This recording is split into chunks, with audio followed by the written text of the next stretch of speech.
Weekend once again.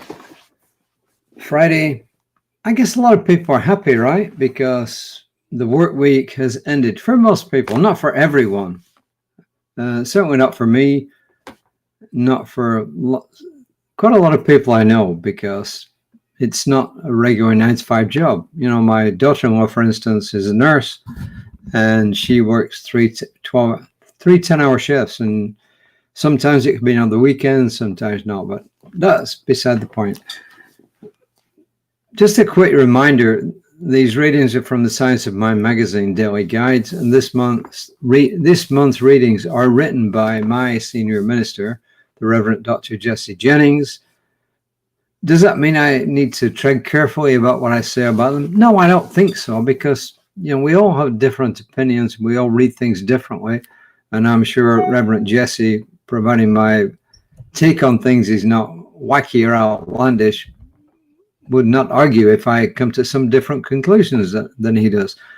Accepting what he does, but also saying, well, this also means something else to me. Essentially, this could be the case with this reading, actually.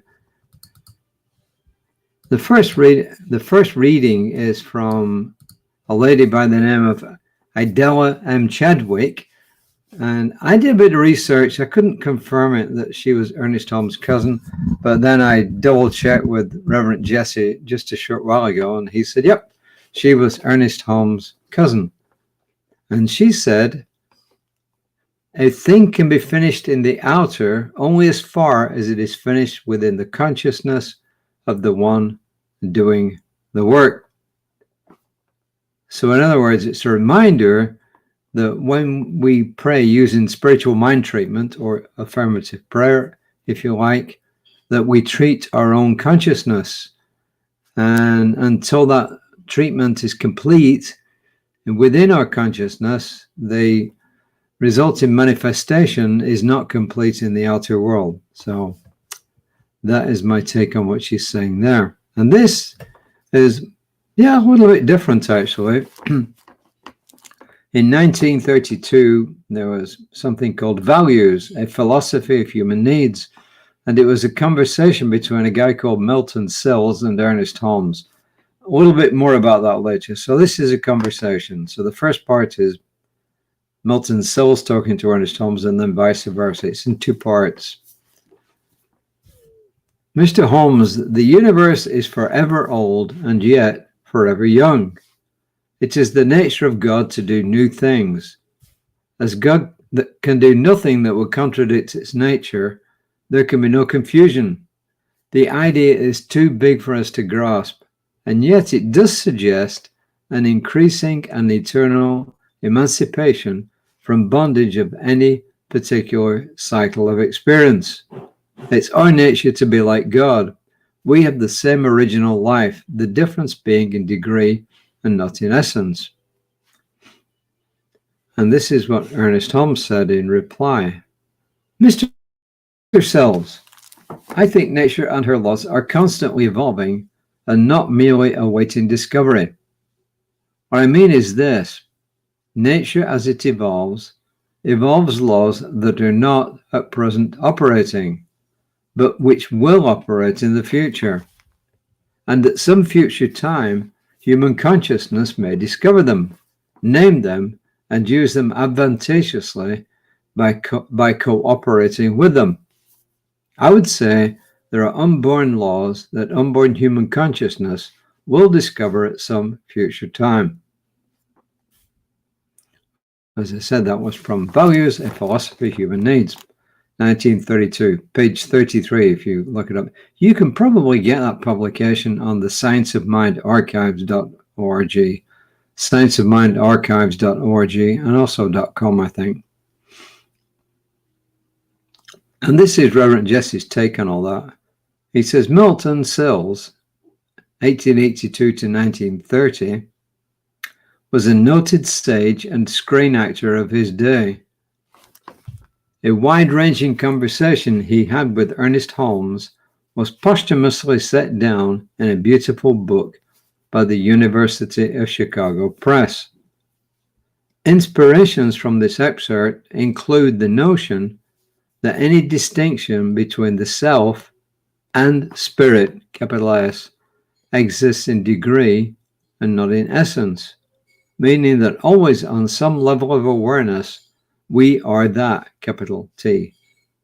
And that as we enlarge our understanding, we will continue to discover new laws, not simply new arrangements of existing ones.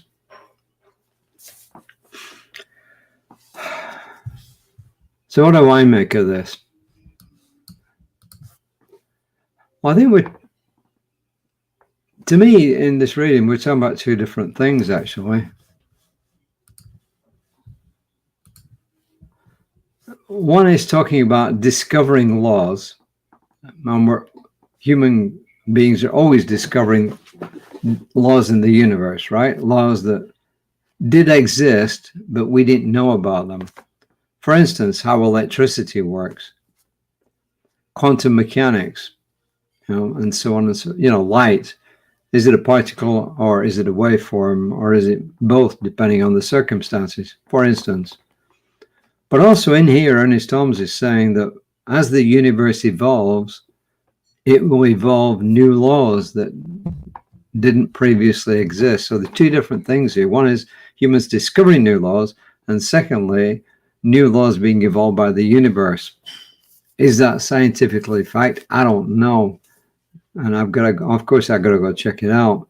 But the whole point, I think, of this is to say that human beings are expressions of a divine source.